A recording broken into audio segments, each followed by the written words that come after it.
ဖန်ရွေးခင်နေတဲ့ငါဘလို့ဖန်ရွေးခင်မင်းတို့တွေးသမျှမှန်နေအကုန်လုံးပြန်နေတာပဲအချိန်ရှိတော့မြင်ရတော့စမှုနဲ့ဂိမ်းဘယ်ဟာရေးကြီးလဲငါပြောပြီးသားစမှုနဲ့ဂိမ်းနဲ့ဂိမ်းရင်စော့ဂိမ်းစော့ပြီးမှစမှုစော့ဟုတ်ပြီလားဘာလဲမင်းတို့မေးလို့ဖြေတာနော်စမှုနဲ့ဂိမ်းဘယ်ဟာရေးကြီးလဲဆိုတော့မေးလို့ဖြေလိုက်တာစမှုနဲ့ဂိမ်းဘယ်ဟာရေးကြီးလဲဆိုတော့အရင်ဆုံးဂိမ်းစော့ကွာကိုကျင်တဲ့အောင်ကွာအရင်ဂိမ်းစော့လိုက်ပြီးတော့မှစမှုကိုပြန်စော့โอเคလားโอเคရနော်ကောင်းကြီးโอเคရနော်ဟုတ်ကဲ့ဗျကျေးဇူးပါတယ်အေးဟုတ်ပြီအဲ့ဒါမင်းခဏနေကြမင်းစမှုသွားစော့တော့မှငါသိတယ်အဲ့ဒါလေးဖိုးကတ်ဖြတ်မယ်ညီလေးတို့ဖိုးကတ်ဖြတ်နေစကားလာမပြောနဲ့မင်းတို့မှန်တာနော်ငါပြီးမှတခုတော့ရှိရနော်ဒီစပင်းနောင်းကမင်းတို့ကွန်မန့်ကိုငါမမြင်ခဲ့ဘူးကြော်သွားတယ်ဆိုပေမဲ့ငါဒီ live stream ပြီးတာနဲ့ငါ stream 1 နာရီကြာမယ်2 နာရီကြာမယ်အဲ့2 နာရီလို့ငါအဲ့ရပါမှာတယောက်တည်းကြည့်ပြီးတခွီးခွီးနဲ့ငါပြန်ရှိတော့အဲ့မှာမင်းတို့ comment တွေကိုငါအကုန်ပြန်ဖတ်တယ်အဲ့လောက်ဆိုရင်မင်းတို့သဘောပေါက်နော်မင်းတို့ comment တွေကိုငါမမြင်ဘူးဆိုတာမရှိဘူးဒီ live ထဲမှာငါမမြင်ခဲ့ရင်တော့မှ live ပြီးသွားရင်ငါအကုန်မြင်တယ်ငါအကုန်ဖတ်တာလောင်ကြီးကအာယုံမှာကွာလောင်ကြီးကအာယုံတော့အဲ့ကောင်နေငါအာယုံလို့ပဲပြောမယ်ဤဖက်နဲ့အစောကြီးရှိသေးတယ်ငါလို့တဝက်တော့ကိုင်းသွားတယ်ပါသွားပြီလားပါသွားပြီကော်ပီလို့ရပြီကော်ပီလို့ရတယ်အေးစေးဒီလေးခဏနေ global 1တန်းဖြစ်သွားပြီ global 1တန်းကင်ထားတယ်မြတ် global 1လား global 1မနေ့ကတတိယငါနဲ့စော့သေးတယ်โอเคပါဘာလို့မှမတော့ဘာမှလုပ်တယ်မ record ပြကွာကြားတယ်ဘာလို့လုပ်တယ်မလို့ဒီကောက်ဖို့ကြားပြီကိုကြီးနဲ့ခဏနေငါတို့ကဘာမှလုပ်လို့မရသေးဘူးငါတို့ကလိတ်သွေးတော့အောင်မှာဒီနားမှာရောင်နေမှရမှာကောင်မင်းသွားအောင်ကွာရောက်မဆမန်းနေပါသွားလို့ငါနားမှာရောင်ပေးလာလို့ဒီကောင်ငစားကွာမဆမန်းကိုသွားကူဟိုကောင်ရဲ့ကောင်ငါနားမှာလာရဲ့နာပုံကစီရမယ်စီတော့နှကောင်ချနေတာငါလာပြီဒီကောင်ကိုကျုပ်ကြာလို့ဒီကောင်ကိုကျုပ်ဖဲဖေးပြတာတော့ကွာငါလို့တဲ့အေးဟုတ်တယ်ညီလေးဟုတ်တယ်တကောင်ရှော့ကြိုက်တယ်တကောင်ရှော့သွားပြီငါတော့မရဘူးတန်းယူရတယ်ဒါပေမဲ့အဆင်ပြေတယ်ရေးကြီးတာရှော့သွားဖို့လားလိတ်တော့မယ်လိတ်သွေးတောင်းမယ်ညီလေးဒီလိုလားလိတ်သွေးတောင်းမယ်ကိုပြစ်ထားပေးမယ်အေးဆေးလုံးမယ်ဟိုဘက်ကားပါလားနားနေကားဖို့ပါဘူးဘာစီရโอเคဟုတ်ပြီပြီးရနဲ့ဟိုအောင်တတ်မယ်လားနည်းနည်းစုံမထားမှရမှာနော်မင်းတို့ငါပြောမယ်နော်အဲ့လောင်ကြီးကစောစီစုံမထားနော်မစုံမထားရင်ငါတို့စောမှာနော်အဲ့တော့ဗရန်တိုင်ပတ်နဲ့ဗရန်ခေါ်ခဲ့အဲ့ကောင်ခေါ်ခဲ့ဝိုင်းချမှာကျိုးတုပ်မှာနော်ဓာတ်တိုင်မှာကျိုးတုပ်ပြီးကျုံးမှာနော်ရိုးမချဘူးဓာတ်တိုင်မှာကျိုးတုပ်ပြီးချပါနော်ကြိုပြောပြီးသားအေးလာပြီးဗတ်တယ်ပြည့်ပြီးစောစီကျုံးထည့်လိုက်ပြီးကြိုက်တယ်ဗရန်ဖိုးတာထူတာကစိတ်ချရတယ်အေးစေးအောက်ဆေးမယ်ညီလေးလားအောက်မှာလားဟိုကောင်စားမယ်ဂရန်ညာကိုစားမယ်ငါတို့ကစာပို့လုပ်ပေးမယ်ငါတို့ကဝင်းရမယ်မင်းတို့စားရချီကကောက်စားနော်စားရကောက်စားဒီနားခေါ်ခဲ့လာကောင်းလာပြီခဏနေဦးမြင်ဝိုင်းရငါတို့မြင်ဝိုင်းလားမြင်ဝိုင်းခွာမယ်ချင်းနေမကောင်းမြင်ဝိုင်းခွာမယ်အဲ့ပြောမယ်လောင်ကြီးကိုမင်းတို့လောင်ကြီးပါတဲ့ပွဲတွေဆိုရင်မင်းတို့လောင်ကြီးကိုကျုံတော့မင်းတို့ကလေရီရရနော်ငါဂိမ်းဆောင်နေကွန်မန်းတွေတက်မလာတော့ရက်နေသလားငါဖတ်လို့မရပါဘူးဆိုတဲ့အချိန်တိုင်းမင်းတို့စွတ်မှန်းတော့မယ်ကွန်မန်းတွေကိုငါကြည့်မင်းတို့ငါပြောမယ်မေဘေးတွေမင်းတို့ကအစောက်ကြည့်မကောင်းတာဟောတက်မှတ်ကြည့်အခုတော့ချိန်မှန်းတာငါပြီးသွားရင် live ကိုပြန်ကြည့်တယ်ညကြမင်းတို့ဘယ်ကောင်မှန်းထားတယ်ဆိုငါအကုန်သိတယ်အလွတ်ပြန်ပြောပြလို့ရမင်းတို့ကငါကြည့်တဲ့အချိန်မှမင်းတို့ကမှန်းတယ်ငါကြည့်တဲ့အချိန်ကမှန်းတာမင်းတို့အဲ့လိုအရန်မှန်းနိုင်ငါမမြင်ရတော့ရောက်ဒုံလေးရွှေတွေခွာမယ်လာသွားပြီးနေတူတယ်ကောင်မဟိုဟာဖြစ်သွားပြီကွာမားသုံးပြီငါလို့တဲ့ရောက်တော့ဘယ်ရောက်တော့ဒီထဲမှာလားညတော့တဖန်ပြန်မရမယ်လေတူတယ်ငါသွေးနေထားလောင်ကြီး2ချက်လောက်ကျုံးလိုက်ငါရှော့လောင်ကြီး2ချက်လောက်ပုတ်လိုက်ပါလေးပုတ်လိုက်ကိုကလစ်မှာသွေးပြန်ဖြည့်ထားမှရမယ်လောင်ကြီးပုတ်လိုက်လစ်မှာခဏလေးလောင်ကြီးသွေးတို့ဆန်းနေတာငါတို့စီးကျူနဲ့ဒီလေးလာဟိုလာမလိတ်လာအဲ့ကောင်ဘာဖြစ်အဖင်ရားနေအစိတ်ကသလားဒီကောင်ဖင်ရားနေတာလာရမယ်ထင်းနေတာဘယ်ပရိုရေးကြီးစောနေတာရောက်မင်းခုနမဆမန်းနဲ့တွေ့ရနော်ဘလို့ကျုံသွားလဲဆိုတော့ဒီကောင်မလုပ်ချင်ဟ အဲ့ကောင်ဘာလို့ချင်တာတော့လို့မေးတာကိုဖင်သားရနေတယ်ခဏလေးကိုကြီးလာပြီမင်းဘာမှလုပ်လို့မရစေရဘူးသွားပြီတဲ့အေးရတယ်ကောင်းတယ်ငါပဲဒီမတွန်းနဲ့လေကောင်းနေရဲ့စောတခါလေးပြတ်ကောင်းပါဝေါတော့ဒီဘက်ကောင်းလို့လောင်ကြီးကိုချလို့ပြောနေတာရမင်းပြေးလိုက်တော့ငါတေခံလိုက်မယ်ငါပဲတေခံလိုက်ပါမယ်ပြေးလိုက်တော့လို့ပြောပြန်မလာနဲ့တီရှူလေးမဲနဲ့မတီရှူလေးပဲ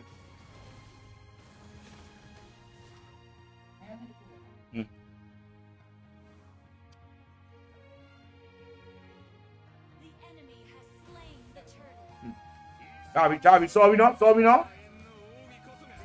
ဟမ်စော်ပြီနော်ပွဲကျန်းနေပြီနော်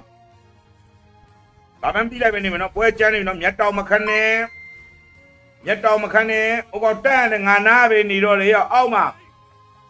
မစမန်းလဲမိုးထွက်သွားအောင်မယ်သွားလို့မစမန်းမို့သွားရင်အဲ့ global 1 plus ကြောင့်နော်ဒီကောင်လုံးဝမရုံးငါကြည့်နေတာငါနားမှာဒီကောင်အောက်လေရိုက်နေတာရတယ်ကိုကြီးလာမယ်ဘူးမမလာကိုကြီးလာမယ်သွားပြီတဲ့ဟာအမေလှုပ်ချင်တာငါ့ကိုလှုပ်ချင်တာလှုပ်ချင်တာတို့ဝိုင်းလှုပ်ချင်တာရမလားဆိုပြီးတော့အမေခဏနေညီလေးတားမလို့နဲ့မရဘူးတားမလို့နဲ့ဖြည်းဖြည်းသွားမယ်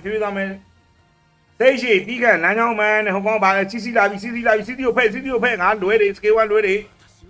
နားနေကျုံးမဝင်လာမှာကိုကြီးဝင်လာမှာလာနေပြီခွန်လာနေပြီအေးစစ်လို့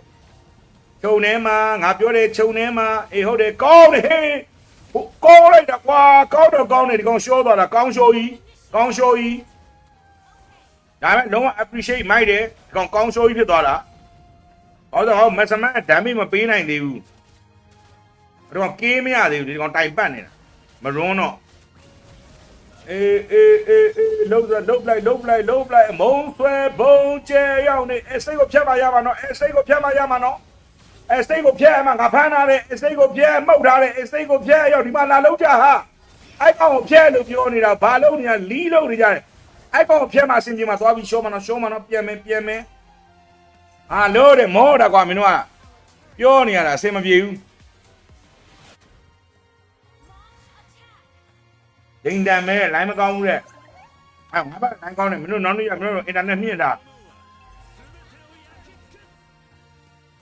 ငါရဲ့ screen ကိုကြည့်ရင်မတ်တရားတွေပါလောက်တာ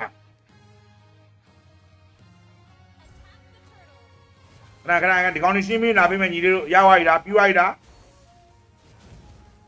ဒိတ်ဇလန်ပြတ်သွားပြီလားဒိတ်ဇလန်ပြတ်ရင်ဘတ်တယ်စမယ်တခါလဲဆိုကြိုက်တယ်ညီလေးကောင်းတယ်အကောင်ဆောဆောလို့ရတယ်ဟိုကောင်တွေ80ကုန်သွားပြီလိုက်ကြားလို့ရတယ်ဒီမှာကြည့်ရတော်သေးတာပေါ့ကွာမသေးတာဘယ်သူမှလည်းပါမလားငါအဲ့လိုဖီးတက်သွားရင်စောက်ရမ်းကျွံသွားတာကွာအဲ့ကြောင့်မိတ်ကင်ပြီးငါအများကြီးချိုးနေတာအဲ့ဒါမနက်ကဖီးတက်တာပေါ့နော်လာပြီကောင်းလာပြီဘာလို့ချင်အောင်အဲ့ကောင်ဖိုကြာကြီးရောတစ်ချက်ပဲမှုန့်ဝင်မင်းရောအလုံးမှာတော့ခဏလေးလမ်းရှင်းလိုက်အောင်မယ်လမ်းစီပီလို့လိုက်အောင်မယ်အလဲလမ်းရှင်းနေတယ်မဲလူကြီးလာမှာမို့လို့လမ်းရှင်းနေတယ်ထုံးတုံးနေတယ်နော်အလဲလမ်းမှာလူကြီးလာမို့လို့ထုံးတုံးနေတယ်လမ်းရှင်းနေတယ်ချာမှာအပေါ်လမ်းကိုလာပြီခဏလေးစောင်းအိုက်ဟိုက်ပါဝိုင်းဖဲမယ်ခဏလေးအဲ့ကောင်ဓာတ်ထဲမှာကျိုးနေချီတာဗဒန်းကျိုးနေချီတာလိုက်ဓာတ်ထဲမှာဒီကောင်ကိုဝိုင်းကျုံးမယ်ဘာလို့ချင်တာလဲမင်းဘာလို့ချင်တာဘယ်နားကိုလာချင်သေးတာလဲဘယ်ဒီကောင်များသွားပြီဒါနည်းနည်းများသွားပြီညီလေးဓာတ်တိုက်မှာကျိုးထုတ်လိုက်တော့ဝိုင်းချမှာလို့ပြောသွားပြီးအောင်အခြေအနေမကောင်းဘူးညီလေးအခြေအနေမကောင်းဘူးဒါပေမဲ့ပေးမဲ့လူမရှိဘူးအခြေအနေမကောင်းဘူးငါတကောင်နဲ့ဘာမှလုပ်လို့မရဘူးဝင်လာပြီငါတို့ပဲဝင်လာပြီရလားရတယ်အေးစေးရတယ်ဒီမှာတကောင်ထိန်းထားတယ်အဲ့ဘက်မှာချဒီမှာထိန်းထားတယ်အဲ့စိတ်အဲ့ဘက်မလာရုံဒီမှာထိန်းထားတယ်ခဏနေစောမသွားပြီးကုန်ပြီးဘာလို့လို့မရတော့ပြီးသွားပြီငါဘက်ကကောင်တွေကိုရှင်နေသေးတဲ့ထင်တာသေးကုန်တာမသိဘူးအဲ့နာကိုဝင်သွားတာအဖတဲ့စူပါအန်ဒီနဲ့ကော်လက်လုပ်ရစူပါအန်ဒီမသိပါဘူးစူပါအန်ဒီကဘာလို့လဲမသိဘူးဝေးအန်ဒီဆိုးနဲ့တူဆိုဘယ်ကအန်ဒီဆိုးတော့သာပြီးစောပြီးနော်ကိုယ်ကစားတယ်ခဏအာမချောင်းနေခဏနေဦးဒီမှာအာမချောင်းနေချားနေလုံးရှိသေးတယ် comment ဖတ်မယ်ခဏနေ comment ဖတ်မယ်ငါ့ဘယ်နှယောက်ကြည့်ငါ့ဘယ်နှယောက်ကြည့်နေလို့200တော့မပြည့်တော့ငါလေး900နေဘလို့ဖြစ်သွားတာတော့ကွာအဲ့ဒါမိုးကြီးကမဟုတ်သေးပါဘူးကွာဒီကောင်တွေကစားတယ်ကွာအဲ့ဒါကြီးကမဟုတ်သေးပါဘူးစောစော CC ကိုစော CC ကိုစော CC ကိုစောပြီးခင်လိုင်းကိုစောချဝိုင်းချဟေးလာဟောလို့လည်းမလားဘယင်လို့လည်းဘယင်လို့လိုက်တော့ကြားတယ်တာကြီးတို့တဲ့ဒီနားမှာမယောင်နဲ့လေရောက်ချုံစစ်လေကွာအဲ့ကောင်ချုံစစ်ပါဆိုဒီမှာလာလို့မှရီဒီတပေါင်းနဲ့ပါအောင်မယ်နော်အဲ့မောင်ဒီကောင်นี่ estate ကလည်းတော်တော်စောက်သုံးမကြတယ်သိလားနက်ဆိုင်မှုမရှိရတဲ့ဒီကောင်လေးရှုံးမှဒီပွဲကျေးသေးပါပြီငါအိမ်ပြန်မယ်အဘနှုတယ်ဗျာတဲ့ပြီးမလားကိုကြည့်ရ comment ဖတ်ဆေးလင်းဖတ်လီးလာဂိမ်းဆော့နေတာမင်း comment ဘယ်လိုဖတ်လို့မစောက်ပါဂိမ်းဆော့နေတယ်လို့မင်းတို့ခဏ stream နိုင်နေပြောတယ်ဂိမ်းဆော့နေမင်း comment ဘယ်လိုဖတ်မလို့ပြီးမှဖတ်မယ်လို့ပြောတယ်မင်းတို့အားချောင်းနေကွာစိတ်မကောင်းဖြစ်အောင်လာလို့အမေညီလေးတော့ပါမကြည့်ရင်လည်းမကြည့်နဲ့ဘာမှမဖြစ်ဘူးအမေကိုကြီးအစင်မပြေတာတော့ပြောပြရမှာပဲเนาะဘလို့လို့အာဗျောင်းမြန်နေမှုတ်နေတယ်ကွာဗျောင်းမြန်ညီမှုတ်တာတဲ့ကဲကြည်အောင်ဒါဒဲမှုတ်ရမှာကိုဗျောင်းမြန်သွားမှုတ်မိတယ်ဟေးရောက်နေမင်းတို့လည်းမှုတ်ရင်ကြည်မှုတ်နော်ဗျောင်းမြန်မှုတ်ပြီးရင်အစင်မပြေဘူးနော်ဒဲမှုတ်မှအစင်ပြေတာဟေးကောင်းကာတင်သွားလို့မရဘူးဒဲကြီးပဲရတာဟေးခဏနေဘယ်တော့ရောက်ဂျားတဲ့ဝင်ကုန်ပြီကွာငါကွာတတိုင်းကျိုးနေပြီရှင်နာကွာငါလိုပါတဲ့ဟိဝနာမောင်နေကျေးဇူးတင်ပါတယ်ညီလေးရဲ့ဆဲပါဆဲမင်းတို့ငရဲကြီးမှာနော်မင်းတို့ငရဲကြီးမှာနော်မင်းငါလို့မင်းတို့ငရဲကြီးမှာနော်ငါဆဲခံလိုက်တာဘာမှမပြုမင်းတို့သဘောကျသွားငါကုသိုလ်ရတာမင်းတို့ငရဲကြီးမှာသဘာသားတွေဂိမ်းမြိုင်ပဲကြည့်ဟဲ့လားမအေးဘေးတွေဂိမ်းမြိုင်ပွဲကြည့်နေရလားတော်သားတွေ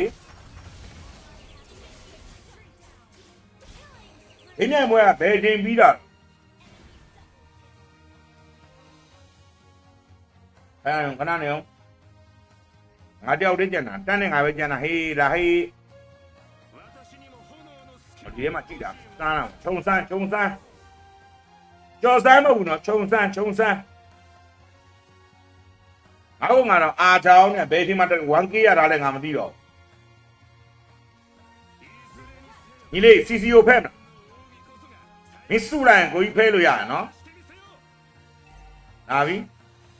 ရော့တစ်ချက်တည်းအမုံဆွဲဘုံကျဲအကောင်ပြက်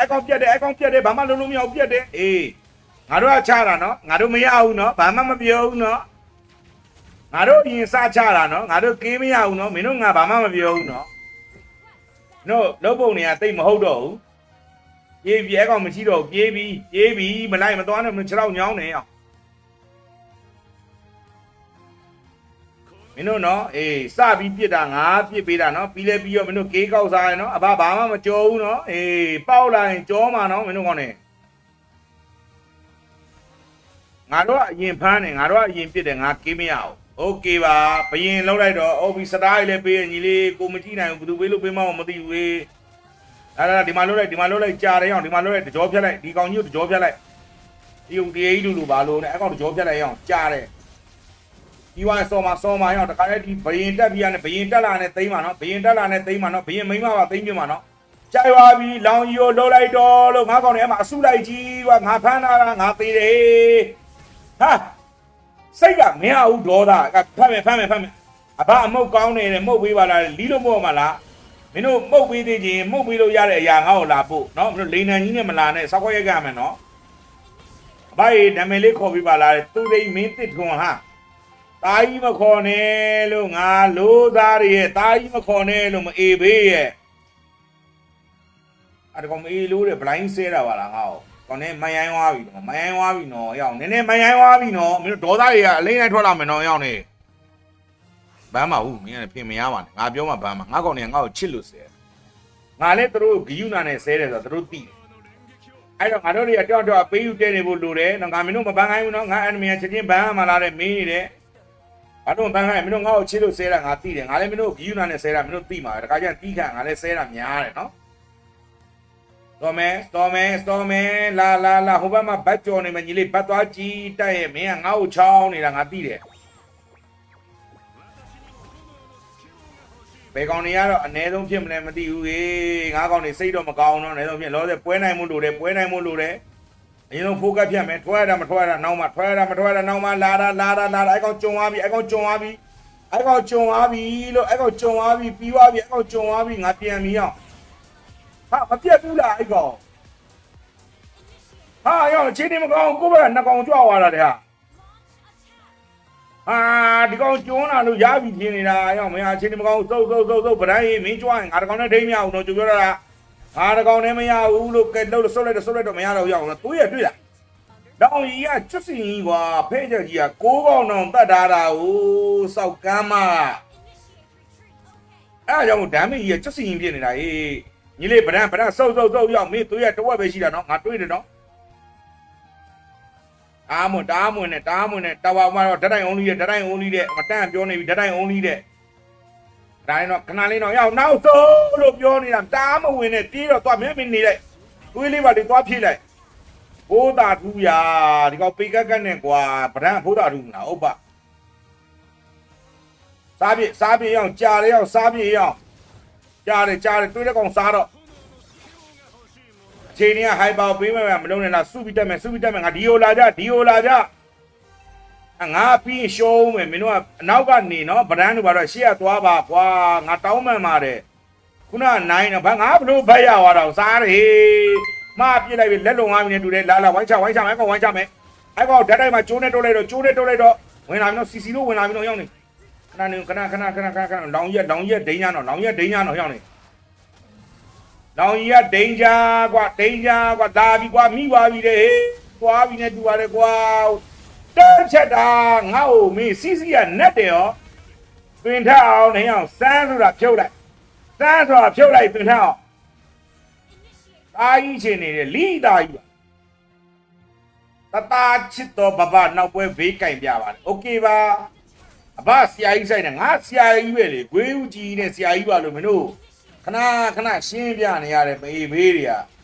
ကောင်းသွားပြီရောက်ဟိုကလောက်လိုက်တော့ဘယင်လောက်လိုက်တော့မစမန်းရှင်နေသေးတယ်โอเคပါအကုန်ရှင်နေတယ်ငါတကောင်လေးကြွနေတာငါဟိုကထိနိုင်မယ်လမ်းထိနိုင်မယ်မလို့လို့စီပင်တာယာလောက်လိုက်မယ်လူကြီးလမ်းကြောင်းရှိတယ်အောက်ပိုင်းကိုငါရှင်းလိုက်မယ်အဲ့ဒီစွတ်တော့ဖီးမတက်နဲ့နော်ငါကောင်နေချိန်နေရနော်ပြောင်းပြန်ဖြစ်သွားမယ်နော်ဘယ်တည်းကဒီတစ်ပေါက်ပဲရသေးတာငါတို့ကဒီတစ်ပေါက်ပဲတို့ကအနိုင်ရတယ်ဆိုတဲ့သဘောမှရှိသေးတယ်ဘယ်တည်းကတားမလုပ်ကြနဲ့ဆရာကြီးကိုစောင့်ဟာလို့အာဒီတွေနားတော့လာအလဲမစုမယ်အားလုံးစုတိုက်ကြမယ်ဘာတိုက်မအောင်သိရနော်စုပြီးတိုက်မှာဟိုမှာဆာဗာနာဟိုပါဆာဗာနာအဲ့ကောင်ဟုတ်တယ်စီဗာနာလားဆာဗာနာလား तू ကအပေါ်ရောက်သွားပြီတဲ့ရောက်နေဘာလို့မာတော့ချမှာလားဘက်တွေကြော်ပလိုက်လာပါဝင်လာမှာနော်စီစီကဝင်လာမှာနော်ခုံပြန်ကြော်လာနေအောင်ငါအလဲမှာလမ်းရှင်းလိုက်မယ်လူကြီးလမ်းကြောင်းရှိတယ်ရောက်မင်းတို့မချနဲ့နော်ငါမပါဘဲချနဲ့နော်ဒါမဲ့ပြမဲ့ကောင်မရှိဘူးနော်ဟိုကောတိုင်သွားခိုးနေတာအပေါ်ကဓာတ်တိုင်ချိုးနေတာတယောက်တည်းညီလေးတို့တားမလုံးနဲ့ကိုရွတ်ဆောက်ဒီမှာအလဲမှာဓာတ်တိုင်ချိုးလိုက်ဒီတိုင်ကိုချိုးလိုက်ဟိုကောင်နေစင်းလာမှာအဲ့ကကြမှာကျုံနေဓာတ်တိုင်ချိုးလိုက်မင်းတို့ကပြောတကနားမထောင်ဘူးကွာဓာတ်တိုင်ချိုးဒီကောင်နေလာမှာစိတ်ကြမင်းအဲ့လိုမျိုးဓာတ်တိုင်ချိုးလိုက်တို့ပေါက်ပြီးလာမှာအဲ့ကကြမှာတို့ကဟိုကောင်စုပြီးမှကျုံမှာခဏနေနာဝင်လို့ရတယ်ညီလေးတို့ငါတယောက်တည်းတဲ့ကဲမလာကြဘူးဘာလို့နေကြရတော့လို့မင်းတို့လိန်မြန်ပါပဲကွာပွဲကိုအရှင်ကြီးမဆွဲနဲ့ကွာရတော့ချိုးလိုက်တော့ရိုက်ဆွဲတာအချိန်ဆွဲတာများသွားလိန်မြန်ဖြုတ်သွားမယ်နော်အဲ့ကောင်ဖိနေလန်းပြစ်တာနော်ဖိနေလန်းထိရနော်အေးတို့လာရှေ့ရနော်လိန်မြန်ကြီးထုတ်တာလို့တန်းပဲထိတော့ဓာမီရဝင်လာပြီအဲ့ကောင်ကြုံဝိုင်းအဲ့ကောင်ဖွတ်ကြယူကြတော့မဟုတ်ဖွတ်ကြရောက်ချဝိုင်းချရောက်ချအဲ့ကောင်ဝိုင်းချဘာအမျိုးချရှောတယ်ချဒါမင်းလာပေးကြပါကွာဒီလို့နေကြတာငါတို့တဲ့မဝင်လာဘူးဘာလို့နေလဲဒီလိုက်မှာဒီလောက်ချနေတာ哦မင်းတို့နားမှာပဲချနေတာဝေးကြီးမှမဟုတ်ဘူးကျုပ်ဘူးအကုန်လုံး ဝင်းမလာဘူးလေကွာဒီကောင်နေငစားပါကွာဒီတော့ကျုံနေတာကိုဝင်းမလာကြဘူးငစားတွေလာဝင်းမတခါလဲဝင်းမလာတခါလဲဝင်းမဓာတ်တိုင်းတော့ရအောင်ချိုတာညတော့သွားလိုက်တော့မင်းတို့ချိန်နေမကောင်းမင်းတို့ကဘာလုံးနေမှမသိဘူးမင်းတို့နဲ့စီလုံးမှုသိမရှိဘူးစီလုံးမှုသိမရှိဘူးမင်းတို့ဖင်ရားနေတယ်ငါတို့ရှုံးတော့မှဖင်ရားနေသွားပြီလှုပ်လိုက်တော့အဲ့ဒါစတန်းနေအများကြီးပဲလှုပ်လေကွာဘာလို့ရှက်နေရလဲဒီစူးစူးရတော့ရှက်နေတယ်စပတ်စားရစီပါနာမလားကွာချုံထဲမှာရှက်နေတာတဲ့ဝင်လိုက်ရမှာစိုးကြီးတဲ့အကုန်ဖမ်းနေတာတော့ဒီကောင်ဒုက္ခပဲကွာ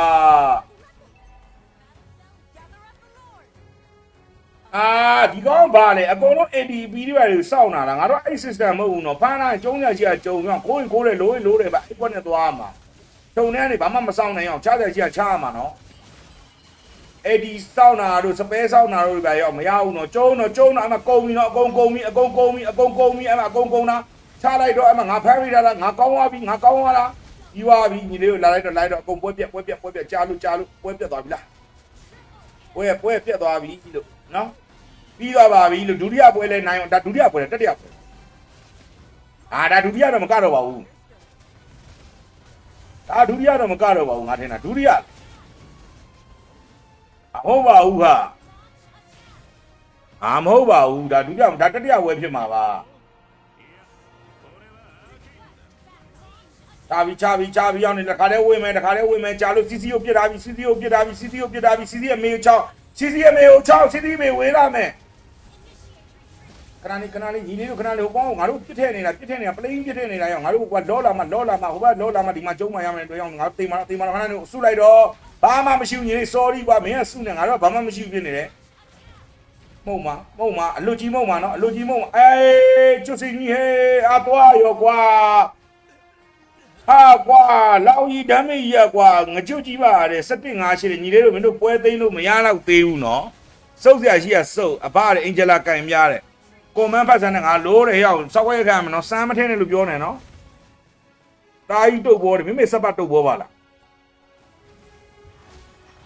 စောက်တော်သားကွက်နဲ့မဲ့တုတ်ဘောတယ်မိမေလိုးတုတ်ဘောပါလား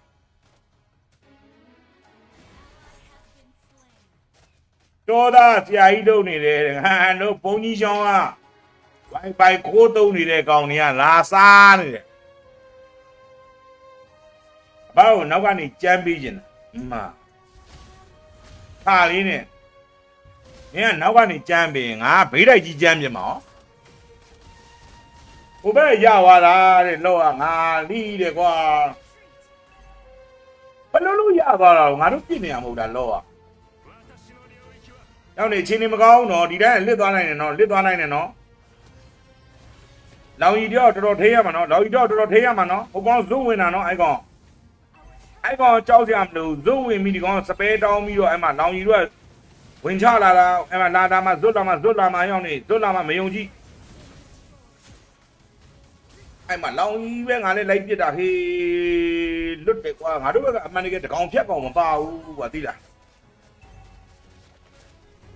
မစားစေပါတို့ဘာလို့လိုပုံစံမျိုးတွေမှာဟာလီတို့ဘာပါအဲ့ကောင်မျိုးပုံစံတွေပါရင်ငါတို့ကလောင်ကြီးကိုအရင်ဖဲ့มาရမှာခဏလေးညီလေးတို့လောလုံးမှာလောသွား